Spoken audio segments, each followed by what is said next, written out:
There is a country in the heart of Africa where every October, 8 million living creatures darken the sky at once. Not birds, not insects, mammals. 8 million of them, each with a 2-foot wingspan, launching from 3 acres of forest at dusk in a column so dense that daylight disappears for 30 minutes straight. That country is Zambia, and almost no one knows it exists. Here are 5 things that will change how you see this place. 1. Zambia is bigger than Texas and New Mexico combined, yet its capital city sits higher above sea level than Denver, Colorado. 2. This country invented the walking safari and the night game drive. 2 of the defining experiences of all African wildlife tourism, both born here in one river valley. 3. You can swim in a natural rock pool at the very edge of the world's largest waterfall and stare straight down 354 feet into the gorge below you. 4. The world's single largest emerald mine sits here, producing some of the finest green stones on Earth, and most Americans have never heard of it. And 5. Every year, a king crosses a flooded plain by royal barge in a ceremony unchanged since the 17th century, while 30,000 people line the banks. Here is the waterfall. So powerful, its spray rises 1,300 feet and can be spotted from 30 miles away. On full moon nights, it creates a rainbow made of nothing but moonlight. Here is the man who walked 30,000 miles across Africa, and whose heart, just his heart, is still buried in Zambian soil. And here is that lake, entirely man-made, bigger than Rhode Island, holding more water by volume than any reservoir on Earth.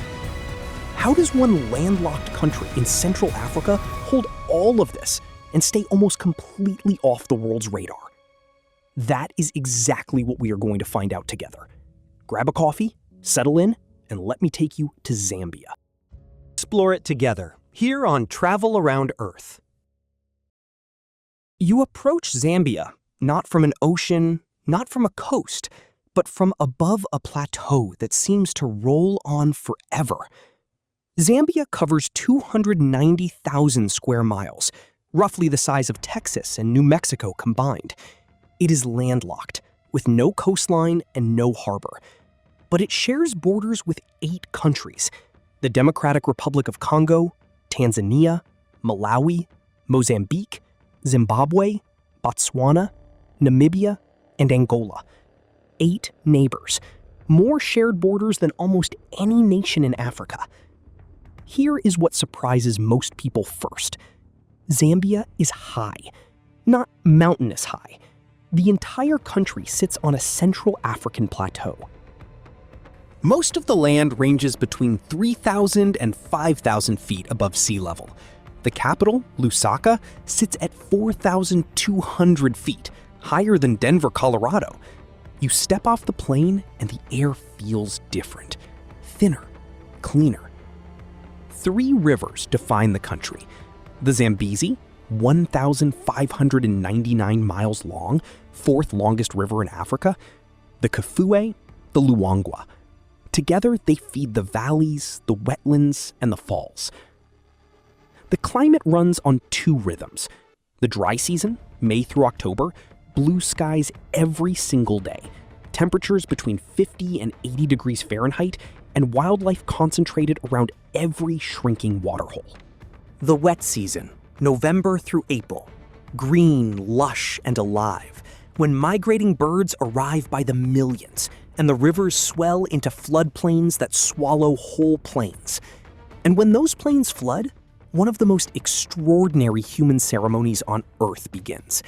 We will come back to that. First, let us meet the people who built a nation out of 70 different worlds. People/identity. The name Zambia comes from the Zambezi River, but the soul of Zambia comes from something much harder to translate. 21 million people live here, descended from more than 70 distinct tribes, speaking more than 70 different languages.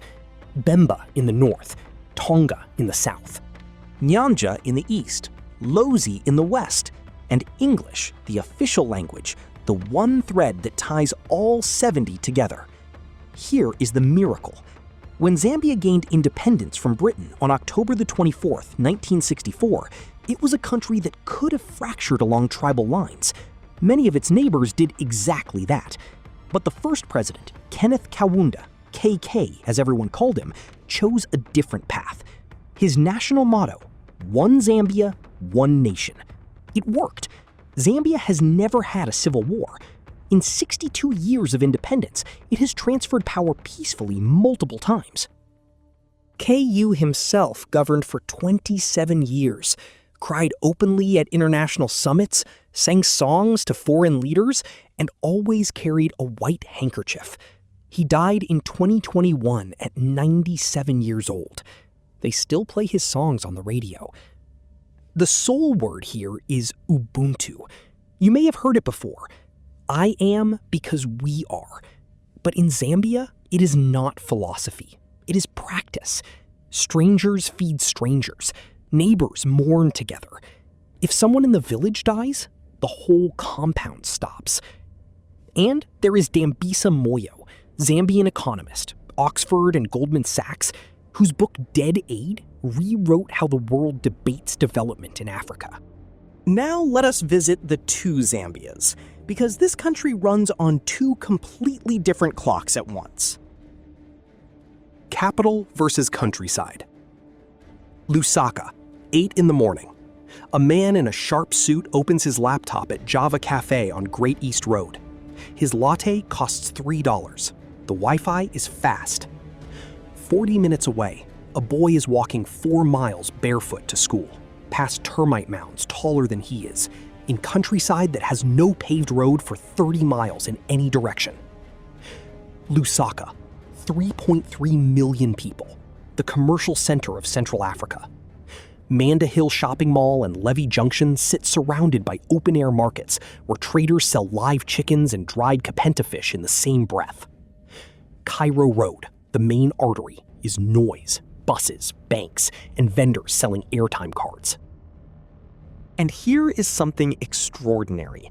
Lusaka National Park sits within the city boundary, the only capital city in Africa with a functioning national park inside its limits.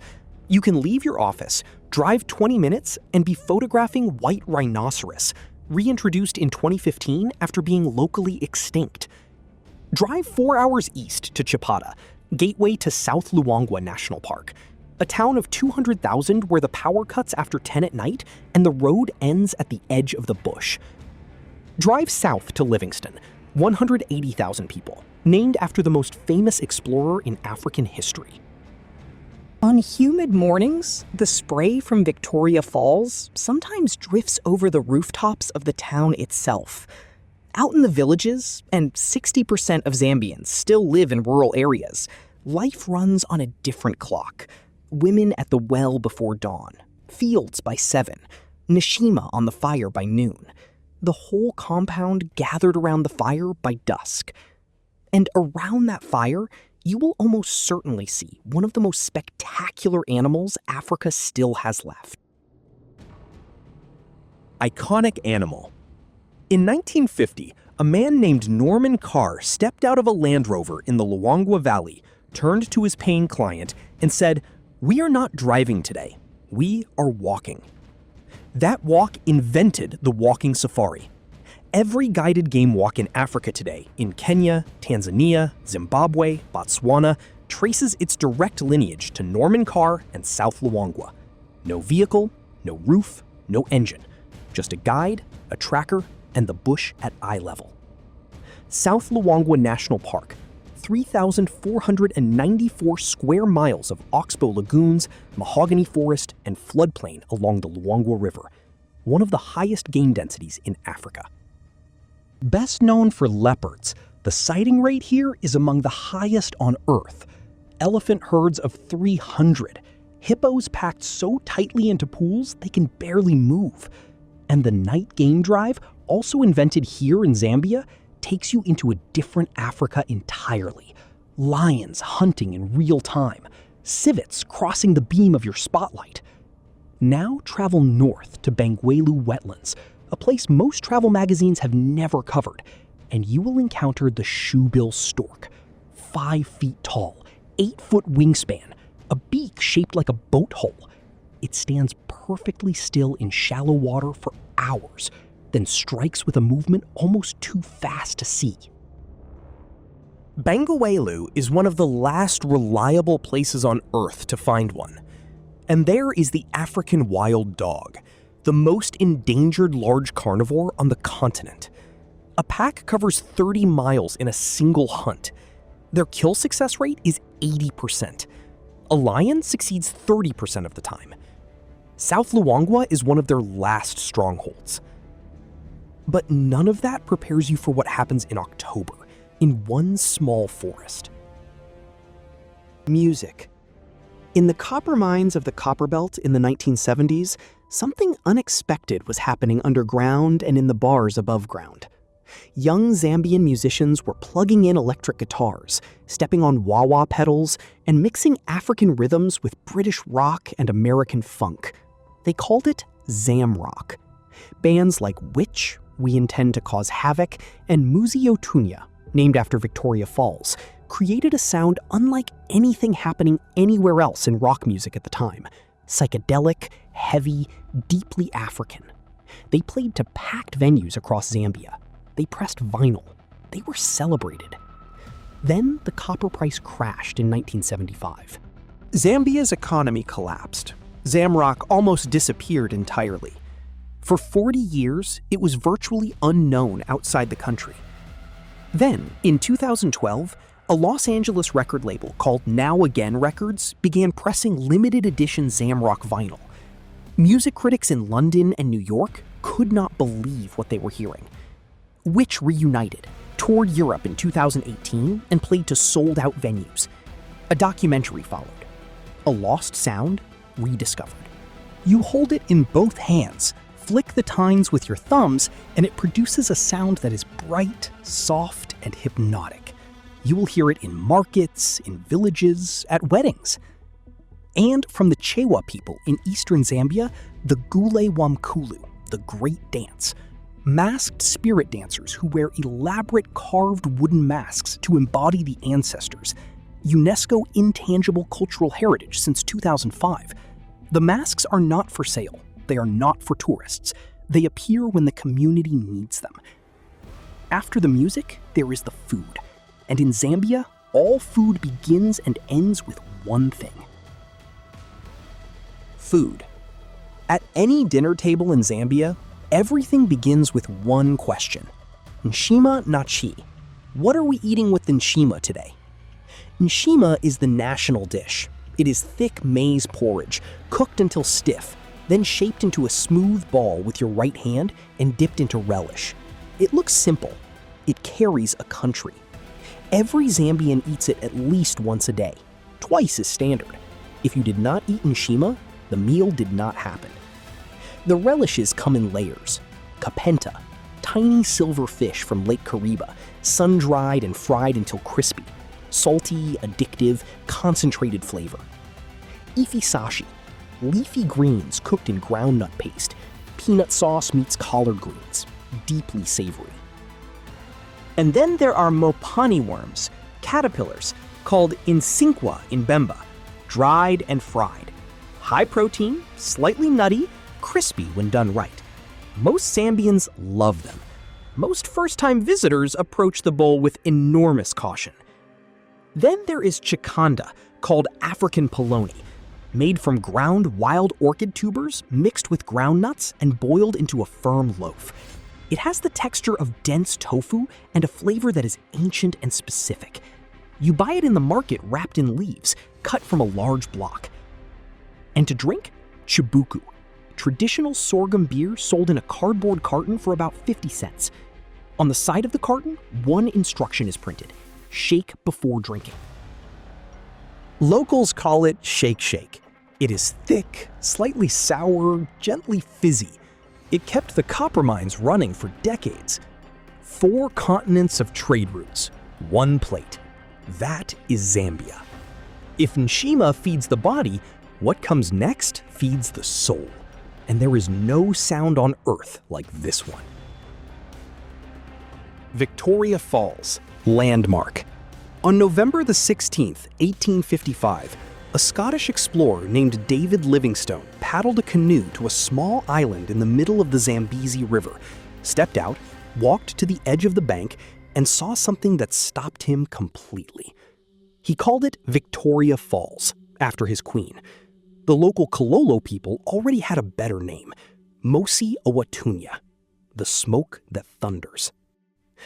The numbers alone are almost impossible to hold in your mind.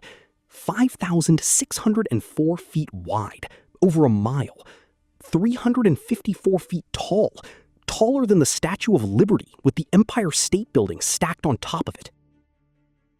At peak flow in April, 39 million cubic feet of water per minute pour over that edge. The spray rises 1,300 feet into the sky. You can see it from 30 miles away before you reach the falls. On full moon nights, and this is not a metaphor, the mist produces a rainbow made of nothing but moonlight. A moonbow, one of only a handful of places on Earth where you can watch this happen. UNESCO World Heritage Site since 1989. Now, during the dry season, September through December, a natural rock shelf on the Zambian side creates a shallow pool at the very edge of the falls. They call it Devil's Pool, and with a guide, you swim in it. You float right to the lip of that rock, your face hanging over the edge, and you stare straight down 354 feet into the gorge below you, the river raging at the bottom, the mist rising up past your face. It is one of the most terrifying and beautiful things a human being can voluntarily experience. Zambia's history is inseparable from this river, and the man most connected to it left something behind that you will not find anywhere else. David Livingstone. History. He walked 30,000 miles through Africa over 30 years. He had his arm destroyed by a lion. He contracted malaria 27 times. He never stopped walking. David Livingstone, born in Scotland in 1813, died in Zambia on May 1, 1873, in a small village called Chitembe, near the shores of Lake BANGWEULU, found by his servants kneeling beside his bed in prayer. His two servants, Susi and Chuma, did something extraordinary. They removed his heart and buried it under a mpundu tree at the exact spot where he died. Then they embalmed his body, sun-dried it for 2 weeks, wrapped it in bark and sailcloth, and carried it for 11 months across 1,000 miles of Africa to the coast of Zanzibar. 11 months, 1,000 miles, carrying the body of the man they had served. From Zanzibar, his body was shipped to London and buried with full national honors at Westminster Abbey. When it arrived, the Royal Geographical Society doubted the corpse had survived the journey intact. Identity was confirmed by a single detail: the scar on his left shoulder, where the lion had crushed the bone years earlier. His heart stayed in Zambia. It is still there. The city of Livingstone, Zambia's tourist capital near Victoria Falls, bears his name. His original journals are in the museum there. On one wall, a quote he wrote 3 years before he died: "I am prepared to go anywhere, provided it be forward." What Livingstone found on his journeys, the valleys, the wetlands, the impossible wildlife, is today protected as some of the finest wilderness left on Earth. But first, October comes. And with October, the sky changes. Kasanka bat migration. October arrives in Kasanka National Park. The sun is dropping. The wild waterberry trees are full of fruit. The river is still. And then, somewhere just before dusk, the sky changes. 8 to 10 million straw-colored fruit bats descend on Kasanka National Park, a small, barely known reserve in northern Zambia, every single year. They arrive from the Democratic Republic of Congo, following the fruiting cycle of the forest. And for 6 to 8 weeks, They pack into 3 acres of riverine forest so densely that the trees literally bow under their weight. This is the largest mammal migration on Earth. Larger by raw numbers than the wildebeest crossing of the Serengeti that has appeared on every wildlife documentary ever made. Larger than any bird migration in Africa. 8 million warm-blooded mammals in one forest. At dusk, they launch. The sky turns dark for 30 minutes straight, not from clouds, but from bats.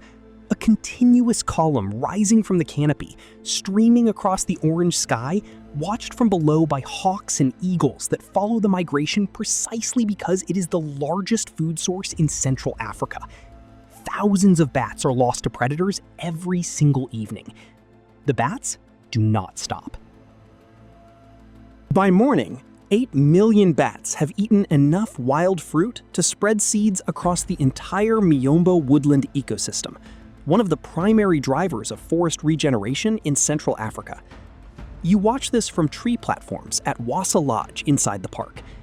Kasanka is 148 square miles, tiny by Zambian standards, almost entirely unknown outside specialist wildlife circles. The bats arrive in late October. By December, they are gone. If the bats are Zambia's loudest secret, its quietest one gleams deep green underground. Emeralds, KAGEM mine. In a pit mine in Lufwanyama district, not far from the copperbelt city of Ndola, workers sort through what looks like dark gray rock. Then, one piece catches the afternoon light, and it glows deep, saturated electric green. Zambia is the world's second largest emerald producer on Earth, behind only Colombia. And the KAGEM mine is the world's single largest producing emerald mine by volume, a title it has held for years. The operation is run by Gemfields, and the stones it produces are among the finest on Earth. Zambian emeralds are different from Colombian ones. They carry a cooler, slightly bluish-green tone, deeper, more saturated. Jewelry houses like Bulgari and Cartier specify Zambian stones for specific collections. The rough gems are auctioned in Singapore, cut in Jaipur, India, and eventually arrive in a ring on Fifth Avenue or in a display case in Geneva. Almost no American knows that the emerald on someone's hand may have come from a landlocked country in Central Africa, dug from pre-Cambrian rock that formed 500 million years ago. The Copperbelt itself is what built modern Zambia. At independence, Zambia's copper deposits were among the richest in the world. In the 1960s and 70s, copper made up 90% of export earnings. The price collapse of 1975 hit like a wall. But copper is coming back. Electric vehicle batteries need it, and Zambia has it in enormous quantity. Before copper, before emeralds, a man walked across this country on foot and left something the entire world is still talking about. We just visited his story. But his lake, what he died searching near, is the next wonder. Lake KARIBA. In 1958, engineers sealed the Zambezi River at a narrow gorge called KARIBA. What rose behind that concrete wall over the next 6 years became something no one had ever seen before. Lake KARIBA is the largest man-made reservoir by volume on Earth. 180 cubic miles of water. 2,150 square miles of surface, larger than the state of Rhode Island. It sits on the border between Zambia and Zimbabwe, stretching 140 miles from the dam wall to the upper river reaches. The dam took 5 years to build. It cost 86 workers their lives. It displaced 57,000 Tonga people from their ancestral valley, a forced removal whose trauma still defines the community's relationship with the Zambian government today. Then came Operation Noah. Between 1958 and 1964, as the waters rose and the valley disappeared, a man named Rupert Fothergill led the most ambitious wildlife rescue ever attempted. 6,000 animals, elephants, rhinos, lions, zebras, snakes, antelopes, were caught, drugged, or herded to higher ground as their islands shrank to nothing. Life magazine covered it. Disney made a film. Today, Lake Kariba is something else entirely. Houseboats drift across the surface at sunset. Elephants swim between the islands that remain. Tigerfish tear through the water beneath. The Tonga people still fish from dugout canoes, the same design their ancestors used before the valley was filled. The same river that feeds Kariba feeds the greatest connected wilderness in southern Africa, and the creatures that move through it are unlike anything else on Earth. Wildlife corridors, KAFUE and BANGWEULU. There is a Zambian national park bigger than Massachusetts that most wildlife enthusiasts have never set foot in. KAFUE National Park, 8,648 square miles, one of the largest protected areas in all of Africa. Home to the roan antelope, one of Africa's most endangered large herbivores, and the red lechwe, an antelope found almost exclusively in Zambia's floodplains. 500 species of birds, lions, cheetahs, leopards, wild dogs. Now travel north to BANGWEULU wetlands, 3,900 square miles of swamp, floodplain, and shallow lake in northern Zambia. A UNESCO Ramsar wetland of international importance. Here lives the black lechwe, a subspecies found nowhere else on Earth, alongside one of the most reliable shoebill stork populations on the continent. And here is the Livingstone connection that most people miss. David Livingstone died near BANGWEULU. He had spent his final months searching these waters, convinced the source of the Nile lay somewhere in this labyrinth of channels and floating grass. He was wrong, but he never found out. He died still searching. Together, South Luangwa, KAFUE, Lower Zambezi, North Luangwa, and BANGWEULU form one of the largest continuous wildlife corridors in Africa. Over 20,000 square miles of connected wilderness. Elephants and wild dogs range freely between all five. No fence separates them. And the people who have lived alongside this wilderness for centuries have created something just as rich, cloth that tells stories without words. Crafts, CHITENGE, GULE WAMKULU. Walk through any market in Lusaka and you will see it before you understand it.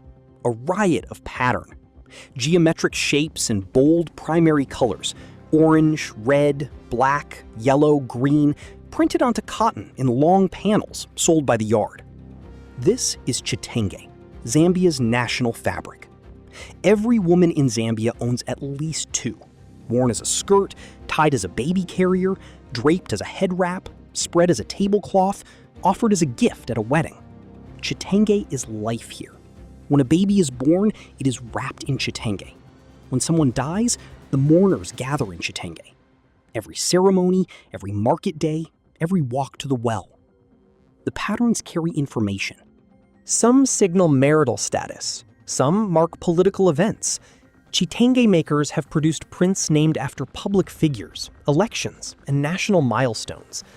A wife can send her husband a message through the print she wears to dinner. From the Tonga people in the south come tightly coiled baskets in geometric spiral patterns used for storing grain, carrying water, and presenting gifts at weddings. The spirals on a Tonga basket mirror patterns found in Tonga pottery 1,000 years old. And from the Chewa people of eastern Zambia, the GULE WAMKULU, the Great Dance. Male members of a secret society called the Nyao wear elaborate carved wooden masks and full animal body costumes to embody the spirits of the dead. They appear at funerals, at initiations, when the community needs guidance. UNESCO Intangible Cultural Heritage since 2005. The masks are not sold. They are not displayed for tourists. They arrive when they are needed. And once a year, the ancestors are called upon in the most spectacular ceremony Zambia knows. Kuomboka Festival, emotional peak. You hear the drums before you can see anything.